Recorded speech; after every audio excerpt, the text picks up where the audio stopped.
माझं नाव कविता. आपल्या यूट्यूब चॅनलवर तुमचे स्वागत आहे. आज मी तुम्हाला करून दाखवणार शेगव्याची भाजी, जी खूप गुणकारी आणि औषधासारखी आहे. आज त्याला मी ते साहित्य दाखवते काय काय घेणार आहे. शेंगा घ्यायच्या. पहिल्या 3 शेंगा घेतल्या मी. बटाटे घेतले बारीक कापून. टॅमॅटो 2 घेतलेत, 3 घेतलेत आणि कांदे 2 घेतलेत. पावडर मसाल्यामध्ये गरम मसाला, मिरची पावडर, धणा पावडर आणि हळद. आता आपण कृतीकडे वळूया. आता भाजी स्टार्ट करूया. त्यासाठी मी तेल घालते. थोडं तेल घालून घ्या. तेल तापले त्या आपण आता कांदा टाकूया बारीक चिरलेला.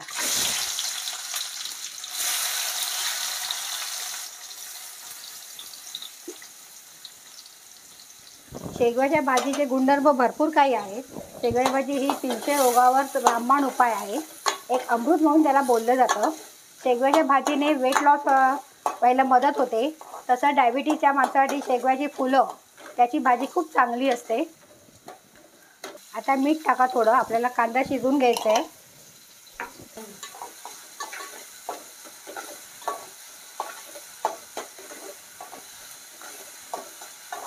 कांदा गुलाबी झाला थोडा. आता मी त्या साईडला लसूण पेस्ट टाकते.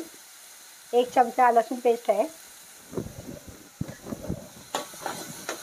लसूण पेस्ट व्यवस्थित हे करून घ्या, कारण त्यात एक उग्र वास असतो, त्यामुळे ती व्यवस्थित भाजून घ्या. एक 2-3 मिनटं तुम्हाला परतावी लागेल. आपला कांदा अशी परतला मी. आता मी ते टॅमॅटो टाकते.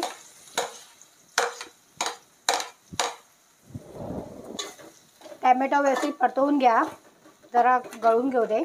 आणि मी तुम्हाला शेगव्याच्या भाजीचा गुणधर्म असा सांगते की शेगव्याच्या भाजीमध्ये विटॅमिन ए, विटॅमिन सी आणि कॅल्शियम, पोटॅशियम हे सगळं त्यामध्ये घटक असतात.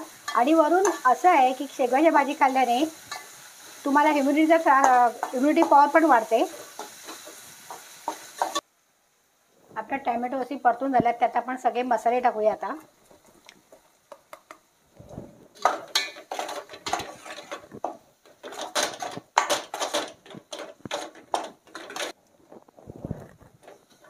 आता टॅमॅटो व्यवस्थित हे परतले मी. त्यामध्ये आता आपण बटाटे टाकूया. शेगव्याच्या भाजीचे असे गुणधर्म आहेत की शेगवा खाल्ल्याने भरपूर काही रोग दूर होतात. तसं म्हणजे डायबिटीस म्हणा किंवा वेट लॉस होतं.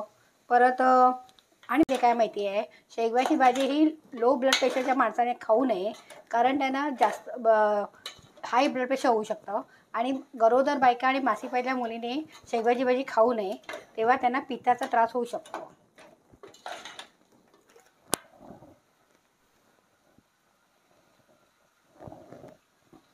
आता आपण या स्टेजला शेगव्यामध्ये पाणी टाकूया थोडंसं. तुम्हाला पाहिजे तसं तुम्ही पाणी टाका. घट्ट पाहिजे भाजी, पातळ पाहिजे त्याप्रमाणे तुम्ही पाणी टाका. आता आपण भाजी घातलेली आहे फोडणीला. आता ह्याच्यावर आपण झाकण ठेवूया. तर शेगवा व्यवस्थित शिजतील. तुम्हाला जेवढी पातळ पाहिजे, घट्ट पाहिजे तसं तुम्ही पाणी वापरू शकता. तर मी झाकण ठेवते आणि शिजायला ठेवते स्लो गॅसवर. भाजी तयार झाली आहे. त्यामध्ये आपण कोथिंबीर टाकू.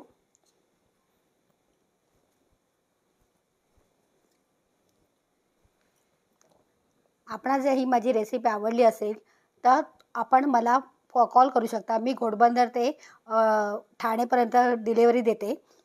आणि माझं स्वतःचं किचन आहे. त्यात मी हे सगळे काम करते आणि माझा नंबर खाली दिलेला आहे. Thank you for. माझी ही रेसिपी इझी आणि चांगली वाटत असेल तर तुमच्या चॅनल सबस्क्राईब करा, लाईक करा आणि बेल बटनवर क्लिक करा. Thank you for watching. आणि हे माझे सगळे व्हिडिओ तुम्ही चांगले बघत राहा. आणि माझी अपेक्षा आहे तुम्ही जास्तीत जास्त लाईक कराल.